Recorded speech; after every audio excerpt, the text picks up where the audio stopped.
Welcome to On the Chain. David Schwartz is the man.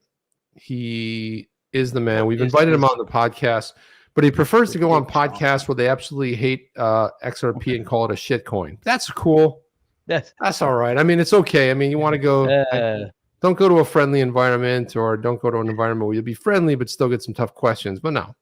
Or people that goes on podcasts and all they do is call out XRP by it's decentral. It's not decentralized. It's centralization. It's a shit coin. Well, come on here. It's all right. Not the end of the world. But here we go right here. So over time, we see the NFT market broaden, says Ripple CTO David Schwartz. And this was a really fantastic interview. We can't get in the entire interview. They go on to talk about, this was with Cointelegraph. They start talking about NFTs and how big the market is, and the fact that it's going up, and Ethereum blockchain continues to rule the space, Jeff.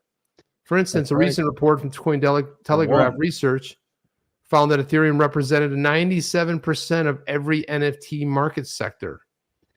And another analytics firm, Moonstream, found that around 17% addresses control more than 80% of all NFTs on Ethereum.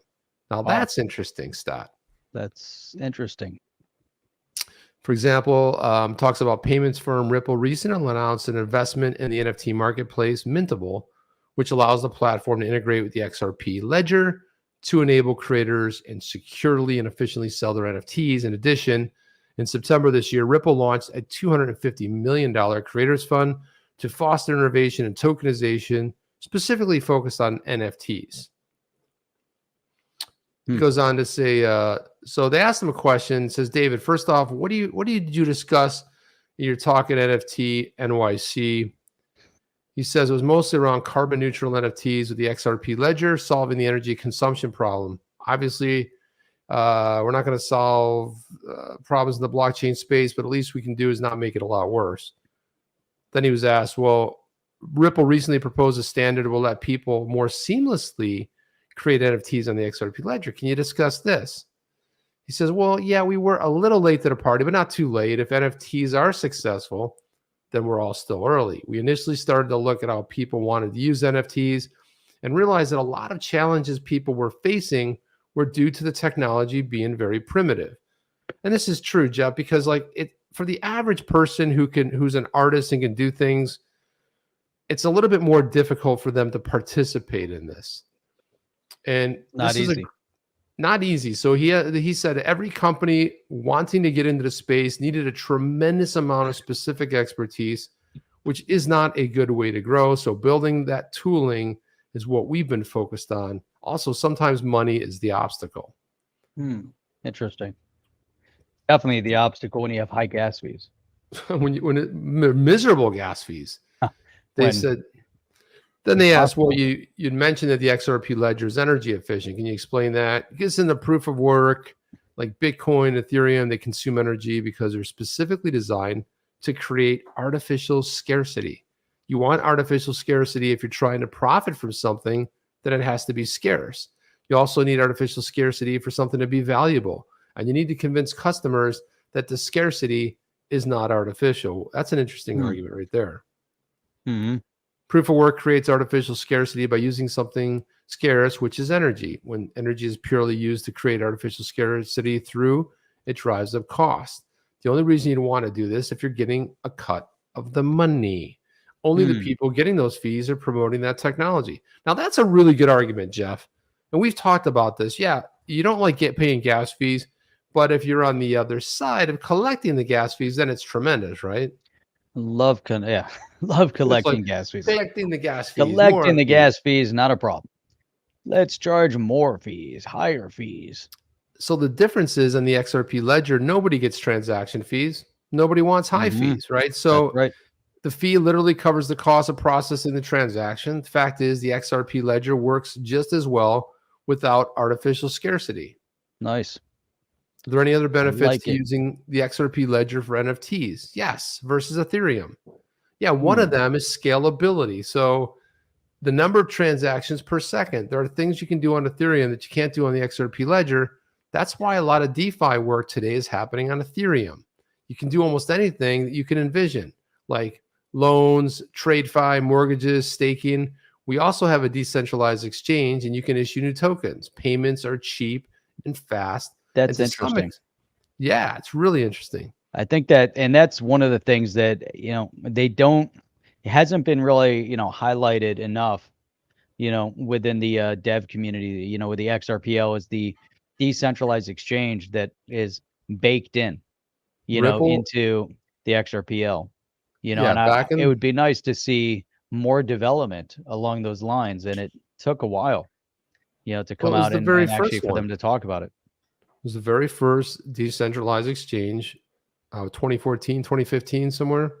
Payments are cheap, fast. Some extent, it's like fundamental engineering trade-off. You want to do everything. You can't be good at anything. It's that whole jack of all trades argument. XRP Ledger has a list of things it does really well. If one of those things are what you need, that's great. But if it's not what you need, then you move on to something more general. Part of Ethereum's low transaction speed and cost is due to the fact that you can build more flexible technology on the blockchain. Most people who build on XRPL are doing complex things for technical reasons. They don't need to be writing a ledger. But one of the things that is key to this whole argument is Flare, because Flare is going to change all of that and bring those low fees, smart contracts, interoperability, cross-chain stuff that's going to be huge. Let's see. What are the best use cases for someone wanting to mint an NFT on the XRP Ledger? Today, the use cases are mainly collectibles. On the XRP Ledger, the cost is a lot lower. So if you're building an NFT on Ethereum, it'd have to be worth at least $500. And even those fees would be close to $100. Sounds like 20%, Jeff. It's out of control. I don't want to pay 20, 30%. No, and that's at a minimum of $500. So the fees are much less on the XRP Ledger, and that allows for a broader range of use cases. David goes on to say that he thinks most of the use cases today are collectibles, broadly speaking, like works of art, things that connect to digital art, things that connect to musicians. But I think over time, we'll see the NFT market broaden. And I think this is it right here. I mean, David Schwartz was the first one, as far as I can tell, was the one that started talking about the broader definition. And it was his big prediction, which was the whole idea of tokenizing and connections to digital art and music rights for musicians. He was talking about this way, way early days. He's predicted it. And now we are seeing a lot of that come true. And what he's talking about, we think of NFTs. Jeff, I say NFT, you think of the Bored Apes Yacht Club, or you think of... That's it. Yeah. I mean, it's all about, artwork. I like how it says music, it's going to connect people back. There was a guy made his JPEG, threw it out there, and he said it was his first NFT, made about $1 million on it. So it's like crazy stuff like that is happening. But scarcity, I think that Jeff.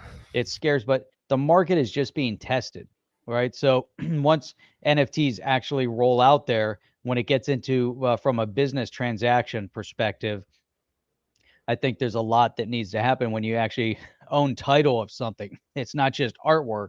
There's a lot of other things outside of, the computer space. Forget about the metaverse, but an NFT that is giving you title to something, your home. Why not have your home title as an NFT? Right on. And that's what Propy's doing that now. They're doing virtually the same thing. And then give people ownership shares stake in that NFT.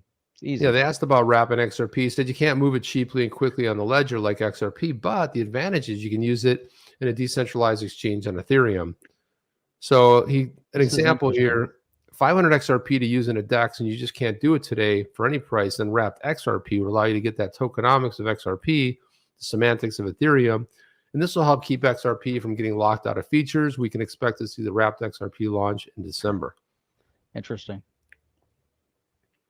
So he talks about CBDCs. He talks about interoperability. I like the federated sidechains. We've talked about that before, but I really like that. Well, and this whole thing with. Here's a point, though. When he talks about interoperability, I think this is so spot on. He says another feature is interoperability. For instance, the U.S. couldn't build a system because Saudi Arabia wouldn't use it. But if Saudi Arabia built a system and the U.S. built a system, then there has to be a standard for interoperability. Otherwise, banks in the U.S. wouldn't be able to settle euros with banks in Europe. Again, making the whole use case for the reason, for obviously RippleNet XRP, the whole interoperability of the XRPL. Another thing we're working on is the federated sidechains, which you mentioned, Jeff, that allow you to move freely between blockchains. Wrapped XRP is an example of it, since it allows XRP to move between the XRP ledger and Ethereum. But these are point solutions to specific problems. So that's key. I like it. Hey, I just want to, Jay says, thanks for the shout out, guys. I got to time travel myself and start watching the show from the beginning. Right on, Jay. It was a really good work, Jay. man. Yeah, really good work. I love that. I was like, that was just such an epic image that I think we might have to, you might have to turn that into an NFT, but let's not mint it on the Ethereum platform. It was so cool. It was so timely too. It came across so fast. You know, all of a sudden it just shows up. And there you go. That was very cool.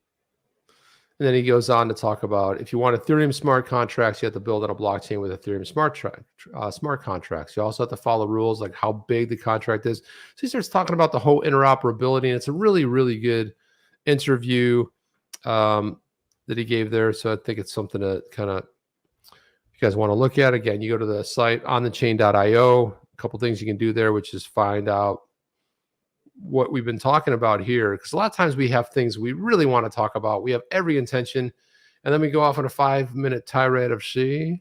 Are you down with OTC?